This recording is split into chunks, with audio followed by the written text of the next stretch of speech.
Hello, আসসালামু আলাইকুম। আমি আসলে ভিডিওটার করার মেইন অর্থ হলো বাংলাদেশের সেনাপ্রধান ওয়াকারুজ্জামানের ব্যাপারে কিছু কথা বলার। আপনি আমি আপনাকে জিজ্ঞেস করতে চাই যে আপনার পর্যন্ত যদি এই ভিডিওটা পৌঁছায়, তাহলে আপনাকে আমি জিজ্ঞেস করতে চাই, আপনি কি প্রজাতন্ত্রের কর্মচারী নাকি এই প্রজাতন্ত্রের মালিক?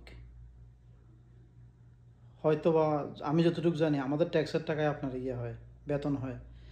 আমাদের ট্যাক্সের টাকায় আপনি আপনার বউ ভোলা ফাইন যত আছে সবগুলো নিয়ে ভালো আছেন, আমাদের থেকে ভালো আছেন।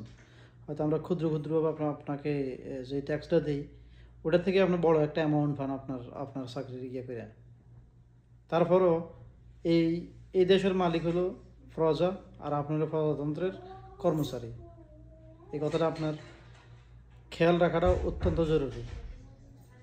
মালিক হওয়ার চেষ্টা করবেন না, প্রজাতন্ত্রের চাকরের মতো থাকবেন।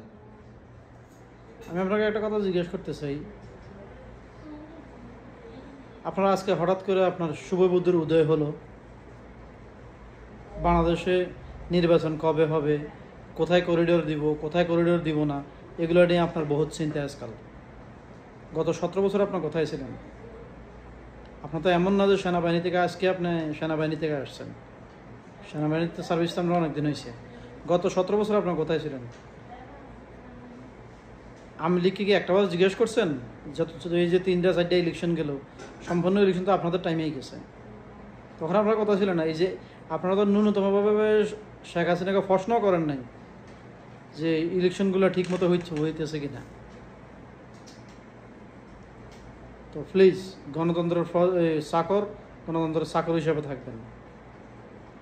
আজকে আপনার হয়েছে, আপনি যে আওয়ামী লীগের থেকে টাকা খায়া ইন্ডিয়ার দালালি করেন, বাংলাদেশের মানুষ কি বুঝে না? বাংলাদেশের মানুষের আপনার চালাকি বুঝার যথেষ্ট পরিমাণ বাংলাদেশের মানুষের সেই বুদ্ধি আছে। আপনি অতি চালাক হইেন না, আপনার থেকে আরও বড় বড় চালাক এই বাংলাদেশের মাটিতে আছে। আর আপনার মতো অনেক চালাক এই বাংলাদেশের মাটিতে দাফন হয়ে গেছে। আর আপনার থেকে আরও চালাক এই বাংলার মাটিতে আবারও আসবে। তো অতিরে আপনার সেনাবাহিনীর প্রধান মানে এটা না যে আপনি সবাই বুঝেন। আপনার এই সেনাবাহিনী জুলাই আগস্টের আন্দোলনে যে সেনাবাহিনী ছাত্রের উপরে গুলি চালাইছে, ওইটা ছাত্ররা ভুলে জানে। বাংলাদেশের প্রতিটা মানুষই জানে। অর্থাৎ আপনাদেরকে সম্মান করে, তার মানে এটা না যে বাংলাদেশের মানুষ কিছুই জানে না। আপনারা আজকে হয়েছে নির্বাচনের কথা বলার আপনি কে? আপনি তো কেউ নেই নির্বাচনের কথা বলার। আপনার সেনাবাহিনীর ব্যারাকে থাকবেন, আপনার ওইখানে হইলে আপনি ওইখানের কর্মচারী। আপনি বাংলাদেশের রাজনীতি নিয়ে কি হয় না হয় আপনি ওইটার কর্মচারী না। আপনি দেশের সরকার প্রধান না, আপনি এখানে নির্বাচন কমিশনার না, আপনি কিছুই না। নির্বাচনের কোনো ফার্ডই না আপনি।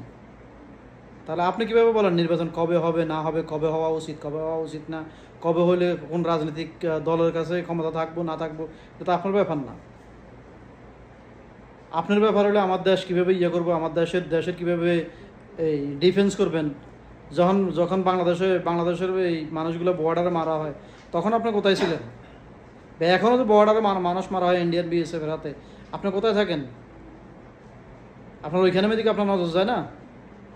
না আপনার বেতন খালি ঘরের ভিতরে, অর্থাৎ আপনি যখন বাইরে থেকে মাইর খাইবেন ঘরের ভিতরে বউ ফিটাইবেন, আপনার এটা আপনার তাহলে তো আমাদের বাংলাদেশের সেনাবাহিনীর আমাদের একটা ধারণা হয়ে যাবে যে বাইরে মাইর খেয়ে ঘরে বউ ফিটাইবেন, এটাই আপনার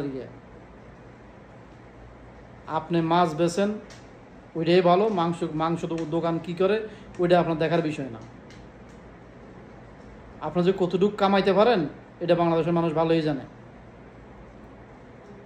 আর আপনি এখন আপনি ওইটাতে থাকেন, সেলুনের ভিতরে মানুষে কীভাবে শেভ করে, কীভাবে চুল কাটায়, ওইটা আপনার না। আপনি ওইখানে মধ্যে ডাইরেকশন দেওয়ার তো কোনো দরকার নেই। সেলুনের কাজ সেলুনে করবো, আপনার কাজ আপনি করেন। মাছ বিক্রেতা করাই ভালো। আর আপনার চালাকি বাংলাদেশের প্রতিটা মানুষই জানে। বাংলাদেশের মানুষ অতটা বোধাই না। আপনার থেকে আরও টপ শেয়ান এই বাংলাদেশের মাটিতে আছে। তো আশা করি যদি আপনার পর্যন্ত ভিডিওটা যায়, আপনার যাতে মাথার কিলু খোলে, আপনার যাতে মাথায় কাজ করে, আমি আপনাকে এটাই অনুরোধ করবো। So be careful, don't play with our emotion. বাংলাদেশের মানুষের বেকুব ভাববেন না। আর আপনার সেনাবাহিনী প্রধান, তার মানে এটা না আপনি সব বুঝেন। So be careful.